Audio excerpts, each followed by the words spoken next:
In this episode of BizJet TV, we're going to be talking about buying a private jet, the 10 things you need to know before you buy one. And if you listen to the whole video, at the end there'll be a bonus 11th thing that you need to know, which is really, really key and probably the most important one of all. Now, just a quick reminder, if you haven't got your copy of The Quantum Economy, my latest book, you can click on the link below and get a copy. This is about entrepreneurship, it's about the business of the future and how private jets is playing and will be playing important role. There's the stories of a number of entrepreneurs here that built their businesses using private jets as a key business tool. So anyway, let's get into the 10 reasons. The first reason is going to be your budget. Of course, you buying a private jet these days, and it's always been quite an expensive endeavor. It's an investment, and you have to look at it as an investment, and you have to figure out what your budget is. Is it $1 million? Is it $10 million? Is it $50 million? Because that will kind of steer the rest of the things you need to know. So budget is number one. Number two is you have to choose the right size of airplane, and a lot of the size will be determined by how many people you're going to be carrying on the flights and where you're going to be going. Now, usually the longer the range, the bigger the plane. But there are some people that, like to fly, 2-hour flights and they want a larger cabin, maybe because their budget's a bit bigger. And so they will go for a larger aircraft. So you have to figure out what size you want, whether it's going to be a small jet, like a Honda jet, for example, a medium size Challenger 300, or maybe a bigger, Gulfstream G550 or 650, or even a Boeing business jet. It's really up to you to decide. And of course, those airplanes, usually bigger the plane, bigger the budget. Third thing is understanding the operating costs. This is important because it's not just, buying the plane. There's a lot of things that go into operating costs. You've got the fixed cost and you've got the variable costs. Fixed costs are things like pilots, insurance, hangar, certain maintenance, and the operational costs are things like fuel, landing fees, and of course, increased maintenance because of the usage of the airplane and that. So understanding the operating cost is important because you're gonna need probably $2-3 million a year to pay for all that.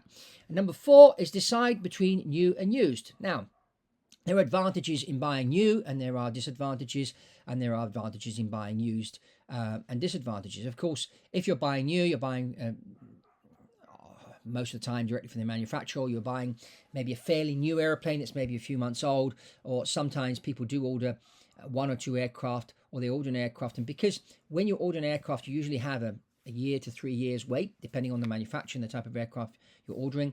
There are people that kind of bail out, and so they sell what's called their position, or they've just taken delivery of the airplane and it's sitting there, hasn't really flown much, maybe 30-40 hours, and they're willing to sell it.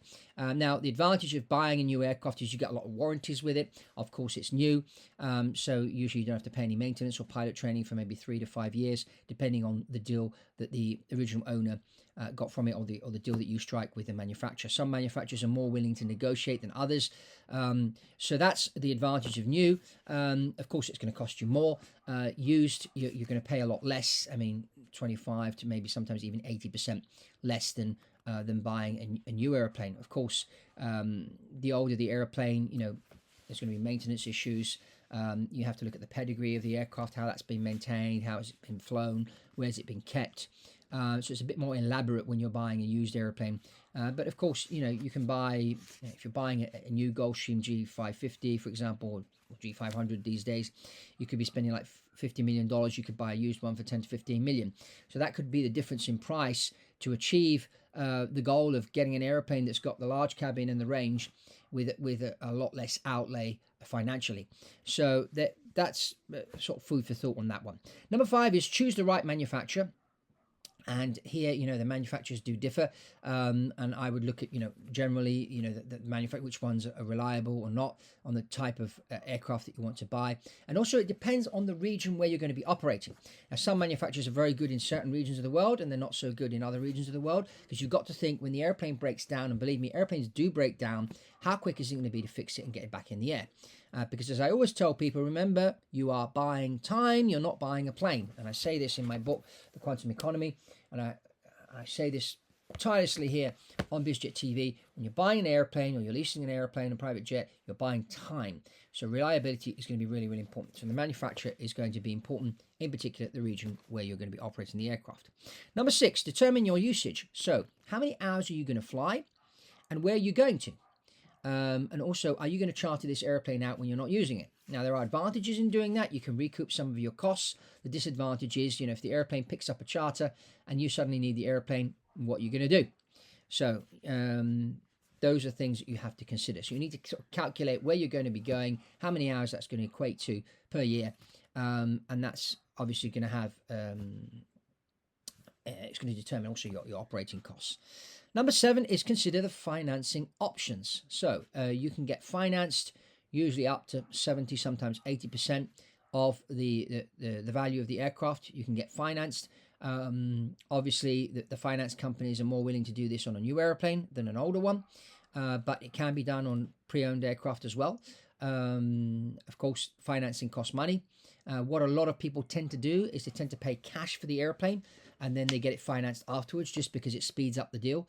Because sometimes financing can take 2 to 3 months because they do their due diligence on you and your company and that.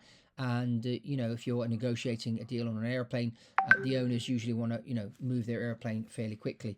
So that's really, really important to consider. The next thing is understand the legal and regulatory requirements. And so depending on where you are and where the airplane is going to be registered, you may want to set up a SPV, which is a special purpose vehicle company. There are things like, for example, in Europe, if you're importing the aircraft into Europe, there's a 20% VAT. Now, there are ways of offsetting that payment, and I can certainly help you with that. We also have to think of tax. Can you write off depreciation on the aircraft? That will depend on the jurisdiction you're in. And also, when we're talking the legal side and regulatory, it also depends on where you're buying the airplane from and where you're taking it to. So it's important to have good lawyers and good tax advisors on that. Number 9 is choose the right crew. And I say this many, many times here on BizJet TV. And I also mentioned this. There's a whole section in the Quantum Economy where I talk about crew. And crew is really, really important. People get lost in the airplane and they think, oh, yeah, we'll just buy this lovely airplane. And they don't realize, you need good crew, and good crew costs money. And you also need to hire enough crew. So if you're going to be flying a lot, 2 pilots is not going to be enough. You may want to start with 3, maybe 4, or use a contractor as number 4. If you're buying, medium to large cabin aircraft, you're going to need flight attendants or maybe a flight attendant. Again, you need to consider the fact that these people are human beings. They're going to need time off, and they would very much prefer to have planned time off, because what's happening now with the crisis in the airlines right now and pilot shortage, what's happening is a lot of people are migrating from private jet companies to the airlines. So the reason they do that is because the airlines offer more stability. So if you want to really retain your pilots, you need to not only pay them well, but you also have to give them a roster which allows them to have time off. And this is really, really important. I've got a good friend of mine who joined a corporate flight department in Italy. This was like 25, 26 years ago, and he's still there. And that's because they give him 10 days off every month. And in 25 plus years, they have never, ever changed his days off. So he gets his roster. Those are his 10 days off, and they have never changed it. And so, he's been enticed to go to the airlines a few times, but at the end of the day, he said, these people are treating me well. I'm getting a pay increase every year because of loyalty, this, that, and the other. He's made his way up to captain. He's earning good money. He knows everybody there. So why move? And, the reason being because the company have treated him really, really well. So it's a good balance between, money and time off and that, and treating your people well. So that's really, really important regarding crew. And number 10 is think about the resale value of your aircraft. So when you're buying the aircraft, you need to sort of plan and say, well, I'm going to buy this plane. I'm going to keep it for 2 years, 3 years, 4 years. What would be the value in 3 or 4 years' time? Are there going to be any major maintenance events coming up in the next 3 years? So let's say you buy an airplane today, and in 3 years' time, the C-check's coming up. Now, C-check costs money. Sometimes during the C-check, where they almost dismantle all the airplane, you may want to put a new interior in there. So you may want to calculate and say, well, you know what? I'm going to buy the airplane, use it for 3 years, then I put a new interior in it, the latest Wi-Fi, give it a new paint job, and then I'm going to sell it. How much is that going to cost me? So you need to sort of consider that. And some aircraft have better resale value than others. However, it does get a bit difficult to predict what's going to happen in 3 years' time. We don't know if the market's going to be up or down. That's very difficult to predict. No one has a crystal ball here. So that's number 10. And the bonus, number 11, which is really, really important, you've got to think that this aeroplane is a business tool. And where a lot of people get caught up in this whole thing, well, first of all, you need to have an aviation advisor. If you're not an aviation person and you're a business person, you're watching this, you probably don't have much of an understanding of aircraft. And, spending a few hours on YouTube or on the internet are not going to make you an expert. So this is a very technical purchase. And you need someone that not only understands aviation, understands the market, where the prices are going right now, the maintenance schedules of the different aircraft, the values. Also, they've got the right contacts, for bring you in an aviation lawyer. And you want to use an expert aviation lawyer to buy your aircraft. You want to get a good engineer to do a pre-buy inspection. You want to hire a good crew. And a good aviation advisor will take care of all these things for you, which is what I can do. But you need to think that what you're doing is you're investing. You're not buying. You're investing in a business tool. And this is really key. And this is factor number 11. You're investing in a business tool. So as a business tool, don't think that you have to be on the airplane every time that thing flies. Why not send the airplane out to pick people up and bring them to you? That's a very, very powerful way of closing deals. Is sending your airplane out to pick people up and bring to you. It saves you stacks of time and it makes a really good impression on your clients. And it gets you closing a lot more deals. A lot of different people use this as a technique. In fact, in the Quantum Economy, in my book, I tell the story of a number of people that do this. They use their private jet also to go out and pick people up and bring them to see them. So this is, or even, using it to take your executives away for a golfing trip and things like that. So don't just think that you're using this to go to do a deal, okay? You may want to use it to boost morale in your team, and things like that, and do trips like that with your private jet. You may want to use it to go and pick clients up and come to see you. So think of it as a business tool. And that's why you shouldn't get caught up too much in how much this thing is going to cost.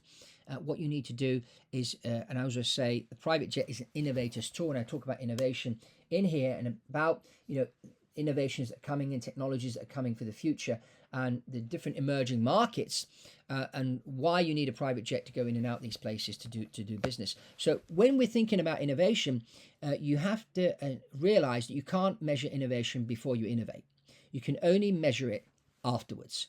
So that's just why I say to you, think of this as an investment, because when you've been operating your private jet for 12 to 18 months, you'll be able to go down the spreadsheet of how much this thing has cost you between acquisition costs and operating costs in the 18 months that you've had it. And then go and look at the number of deals that you've done as a result of having the jet and using the jet as a business tool.